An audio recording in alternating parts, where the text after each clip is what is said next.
Welcome to everybody.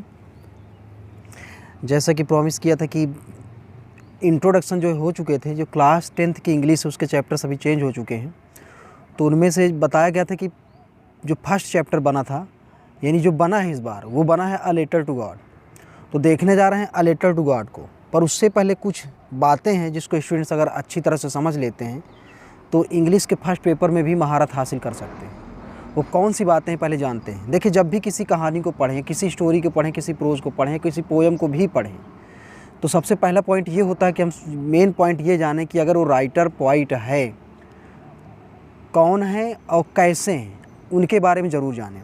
और उन्होंने अब तक अपने जीवन काल में किस तरह की रचनाएं की, कौन कौन सी रचनाएं की, इनको भी जानें।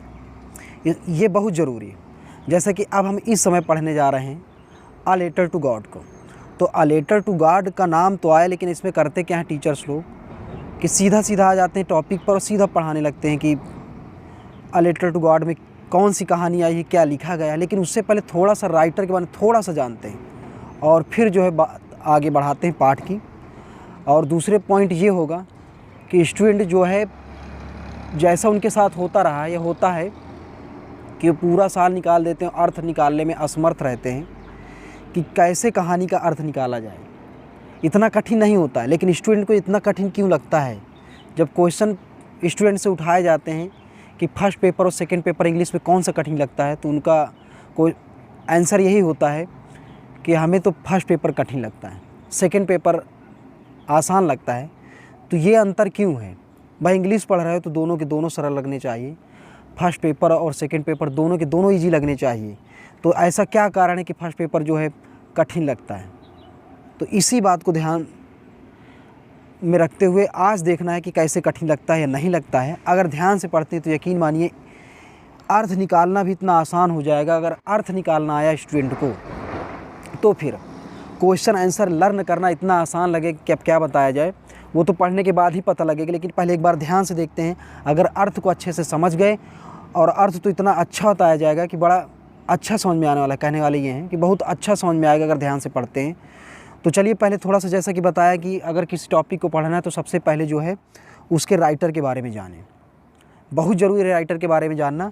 तो चलिए पहले देखते हैं, बिल्कुल शुरुआत से देखते हैं। यहाँ पर जो इस बार होने वाला है फर्स्ट चैप्टर जो बना है नई किताब में, न्यू बुक में, वो बना है अ लेटर टू गॉड। तो पहले इसका नाम जान लेते हैं। आ का अर्थ हो गया एक, लेटर का अर्थ है पत्र, टू के लिए, गॉड ईश्वर, ने ईश्वर के लिए एक पत्र। अब यहीं से समझ लीजिए, क्या ईश्वर के लिए एक पत्र हो सकता है? ये कैसा, मतलब कैसी कहानी हो गई? ईश्वर के लिए एक पत्र, इससे क्या पता लगता है? चलिए, जब पत्र का ज़माना रहा तो पत्र की बात की गई। अगर आज के हिसाब से लिखी जाती है, आज के ज़माने में लिखी जाती, तो क्या लिखते कि ईश्वर के लिए एक मिस कॉल? क्या ऐसे कुछ लिखा जाता? या फिर ईश्वर के लिए फ़ोन, मोबाइल, यानी ईश्वर से बातें होती फ़ोन में, ऐसा कुछ? क्या समझ में आ रहा है स्टूडेंट को? क्या ईश्वर के लिए पत्र हो सकता है? अब स्टूडेंट इसमें 90% ये कहेंगे, 90% भी हो सकते हैं, 100% हो सकते हैं, कहेंगे कि नहीं। लेकिन सोचने वाली बात यह है कि फिर अगर नहीं है, ईश्वर के लिए पत्र नहीं हो सकता है, तो फिर लिखा क्यों गया? इसका कारण क्या है? ये सब बातें जानना होगा। इसका मेन कारण, मेन रीज़न ये होता है कि किसी किसी व्यक्ति की ईश्वर में इतनी आस्था होती है कि वो पत्र भी लिख सकता है। तो इससे ये पता चला कि इस कहानी में किसी भी व्यक्ति या किसी भी महिला की अटूट आस्था जो है भगवान में दिखाई गई। पर अब पॉइंट ये है कि इस कहानी में महिला की आस्था दिखाई गई है भगवान के प्रति, या फिर पुरुष की आस्था दिखाई गई है। तो इसको देखना है, तुरंत पता चलेगा, अभी बताएंगे, बस देखते चलिए। तो जैसा कि बताया कि सबसे पहले थोड़ा सा जान लेते हैं लेखक के बारे में, राइटर के बारे में, ऑथर के बारे में। तो देखिए यहाँ पर है, ऑथर है इसके जी.एल. फ्रेंड्स। तो जी.एल. फ्रेंड्स के बारे में पहले थोड़ा सा जान लेते हैं। तो जी.एल. फ्रेंड्स क्या थे, क्या क्या इनका अपने जीवन में लिखा है, वो सब देखते हैं। लिखा है G L. Friends one of the famous modern writers. इनके बारे में कहा जा रहा है कि जी.एल. फ्रेंड्स जो हैं आधुनिक लेखकों में से एक प्रसिद्ध हैं, यानी जितने भी आधुनिक लेखक हैं उनमें से ये भी एक प्रसिद्ध हैं। हैज़ रिटन, जिन्होंने लिखा है, क्या क्या लिखा है? फॉर द यंग, नवयुवकों के लिए लिखा है, as well as the old, जितना कि वृद्ध लोगों के लिए लिखा है। अर्थात इन्होंने नवयुवकों के लिए भी लिखा है और वृद्ध लोगों के लिए भी लिखा है, यानी दोनों के लिए। कुछ ऐसा लिख के गए हैं कि जो दोनों को काम दे, नवयुवकों को भी काम दे और वृद्ध आदमियों को भी काम दे, दोनों को समझ आए या कुछ सिखाए। और इनके बारे में पॉइंट क्या है, जी.एल. फ्यूंस के बारे में, ही इज़ अ सिंपल, वह साधारण थे। देखिए बिल्कुल साधारण आदमी थे। शॉर्ट स्टोरी, देखो सिंपल तो लिखते ही थे, साधारण का मतलब यहाँ पे सिंपल लिखते थे नहीं साधारण लिखते थे। शॉर्ट स्टोरी राइटर, फिर से एक बार पॉइंट क्या है कि वह साधारण हैं, short story writer, short story लिखने वाले थे। एंड ह्यूमरिस्ट, ह्यूमरिस्ट का अर्थ होता है हाजिर जवाबी थे, यानी इतना ज़्यादा सेंस ऑफ ह्यूमर था उनका, कोई भी क्वेश्चन हो कोई भी बात हो उसका तुरंत उत्तर आता था, इतना ह्यूमरिस्ट थे, यानी हाजिर जवाबी थे। फिर इसका लिखा है he is a general writer, उनको बताया जा रहा है कि वह एक साधारण राइटर लेखक हैं। Who has written on simple themes, उन्होंने जो है, हु का अर्थ होगा उन्होंने, has written on simple themes, साधारण प्रकरणों पर लिखा है। अ लेटर टू गॉड, ये जो अ लेटर टू गॉड आया ईश्वर के लिए पत्र, इज है हिज उनका सिंपल साधारण स्टोरी कहानी, विच जो इज़ फुल ऑफ ह्यूमर, जो आस्था से भरी हुई है। भाई पॉइंट समझना, जो ये कहानी लिखी गई है ईश्वर के लिए एक पत्र, ये आस्था से भरी हुई है। साधारण कहानी है लेकिन किससे भरी है, विश्वास से भरी है। अभी तक जो बताया अबाउट द ऑथर, यानी लेखक के बारे में जो बताया गया वो हमने अर्थ नहीं बताया, केवल ऐसे एक मोटा मोटा बता दिया गया है कि लेखक के बारे में, तो अर्थ नहीं समझाया गया है। लेकिन जब अर्थ बताया जाएगा तो इतना अच्छा समझ में आने वाला है कि एक एक पॉइंट बहुत अच्छे से क्लियर होने वाला है। तो सबसे पहले थोड़ा सा अबाउट द लेसन जान लेते हैं, इसमें क्या है। तो इसको देखिए जान लेते हैं, ऐसे हम बता देते हैं, इसको नहीं पढ़ते हैं, केवल एक कहानी को सुन लेते हैं कि जो ये पाठ आया इसमें किसके बारे में आया, कैसे आया। तो जैसे कि एक बात बताए थे कि ये जो आस्था भगवान में आई है, ईश्वर में आई है, ये पुरुष की है कि महिला की है, इसी को देखना। तो चलिए जानते हैं। जी.एल. फ्यूंस की यह कहानी अ लेटर टू गॉड जो है, किसी में निर्विवाद विश्वास होने के विचार के इर्द गिर्द घूमती है, यानी ईश्वर में जो विश्वास है उसी के इर्द गिर्द घूमती है कहानी। यह कहानी लैटिन अमेरिकी देश में सेट की गई है, यह कहानी जो है लैटिन अमेरिकी देश में सेट की गई है। अब बात आती है लेंचो नाम के एक व्यक्ति की। लेंचो नाम का एक किसान है जो इस कहानी का मुख्य किरदार है। अब बात समझते चलिए, अर्थात इसमें जो ईश्वर के प्रति आस्था या विश्वास दिखाया गया है, यह लेंचो द्वारा दिखाया गया है। लेंचो एक किसान जो सर्वशक्तिमान ईश्वर को ओलावृष्टि द्वारा नष्ट की गई अपनी पूरी फसल को देखने के बाद सहायता मांगते हुए पत्र लिखता है। आंशिक रूप से इच्छा पूरी होने पर वह अंत में अकृतज्ञ है और भगवान के नाम पर पैसे देकर उसकी सहायता करने वाले पोस्ट मास्टर की ईमानदारी और नम्रता पर सवाल उठाता है। बात यह है कि यहाँ पर जो है किसान की फसल जो है ओलावृष्टि के कारण नष्ट हो जाती है, अर्थात लेंचो की। तो जब फसल नष्ट हो जाती है तो समझ सकते हैं कि किसान पूरा जो है अपने खेतों पर डिपेंड रहता है। जब पूरी फसल ही नष्ट हो गई तो अब उसका घर का खर्च, परिवार का खर्च कैसे चले।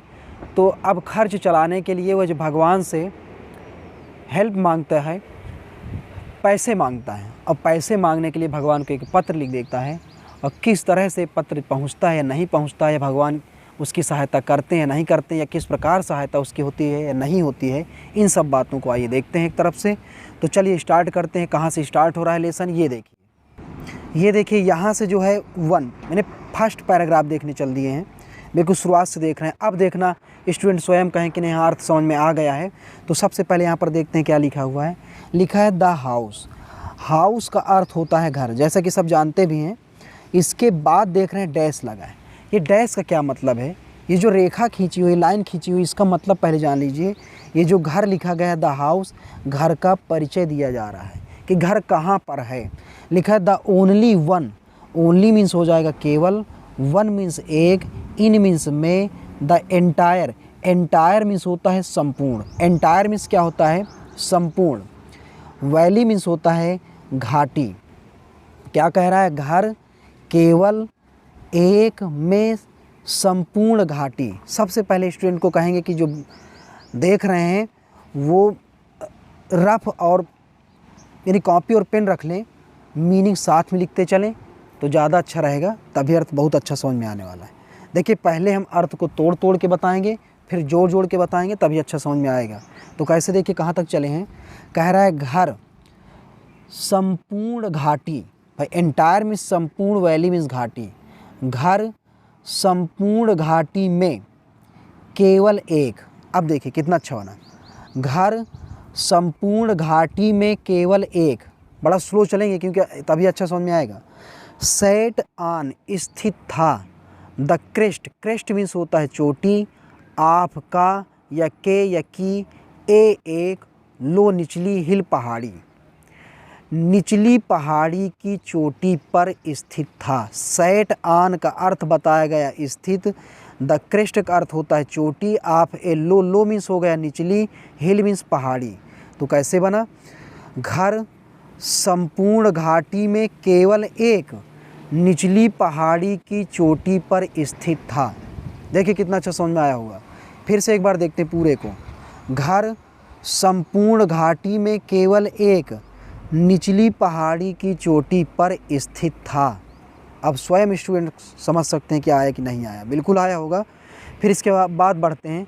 फ्राम से दिस, यहाँ पर है दिस, देखिए दिस है ये, फ्राम से दिस इस, हाइट मीन्स हो जाएगा ऊंचाई,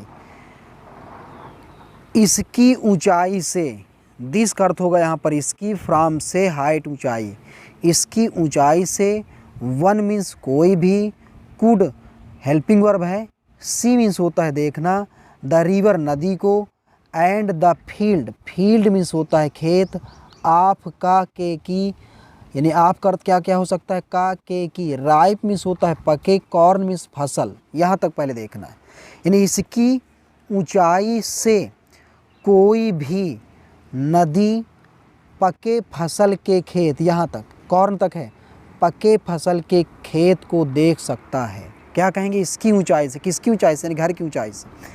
फिर से देखिए, इसकी ऊंचाई से कोई भी नदी और पके फसल के खेत को देख सकता है। ये इतना बड़ा, ये इतनी बड़ी लाइन है कि इसको पहले थोड़ा थोड़ा देखते फिर इकट्ठा बोलेंगे तो बड़ा एकाग्र रहेंगे स्टूडेंट। डॉटेड लदा था, कौन, खेत, खेत की बात हो रही, जो पके फसल का खेत है। डॉटेड, डॉटेड मीन्स होता है लदा होना। With the flowers, flowers means होता है फूल, फूलों से लदा था। अब इकट्ठा देखते हैं। इसकी ऊंचाई से कोई भी नदी और फूलों से लदे हुए पके फसल के खेत को देख सकता था। ये देखिए अब बना है जाके इकट्ठा। फिर से एक बार लास्ट बार देखते हैं।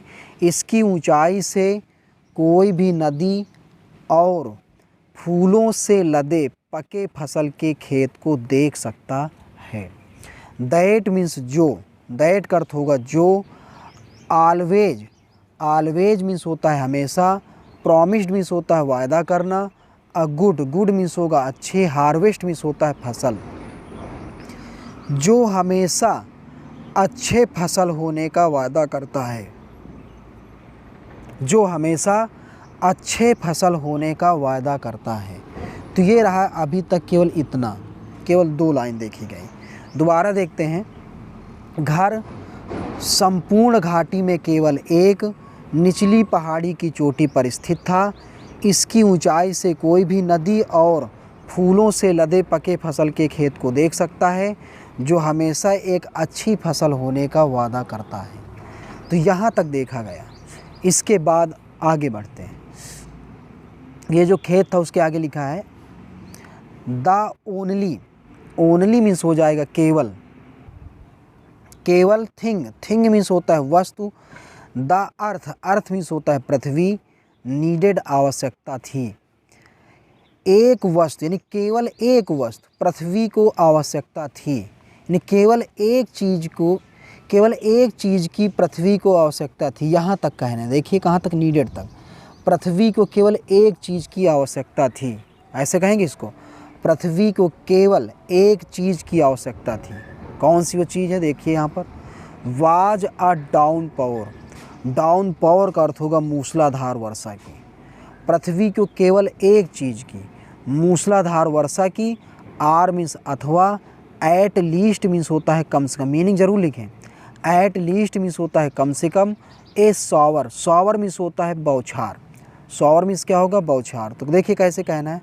पृथ्वी को केवल एक चीज़ की आवश्यकता थी, मूसलाधार वर्षा की अथवा कम से कम बौछार की।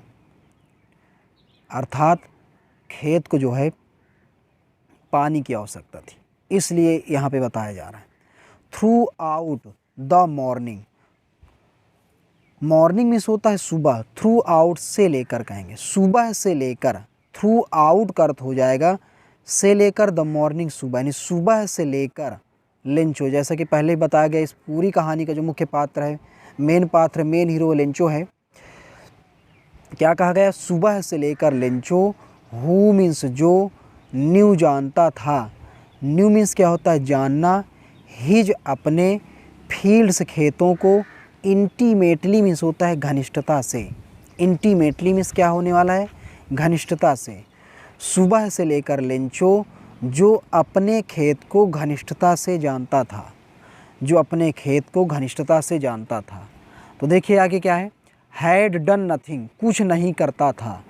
हैड डन मीन्स होता है करना, नथिंग कुछ नहीं, कुछ नहीं करता था, एल्स सिवाय, बट किंतु, यानी किंतु, कुछ नहीं करता था किंतु, एल्स मीन्स होता है देखिए सिवाय, बट मीन्स होता है किंतु। सीन देखता था, द स्काई आकाश को, टूवार्ड्स मीन्स होता है की ओर, द नॉर्थ उत्तर, ईस्ट पूर्व। तो इकट्ठा अर्थ कैसे बनने वाला है? कुछ नहीं करता था किंतु उत्तर पूर्व के आकाश की ओर देखता रहता था। कुछ नहीं करता था किंतु उत्तर पूर्व के आकाश की ओर देखता रहता था। तात्पर्य यह है कि आकाश की ओर देख देख यही कल्पना करता रहता है कि भगवान पानी कब बरसेगा, और पानी बरसेगा तो मेरी फसल अच्छी होगी, मेरी फसल अच्छी होगी तो मैं अच्छा अपना घर का, फैमिली का खर्च चला पाऊँगा।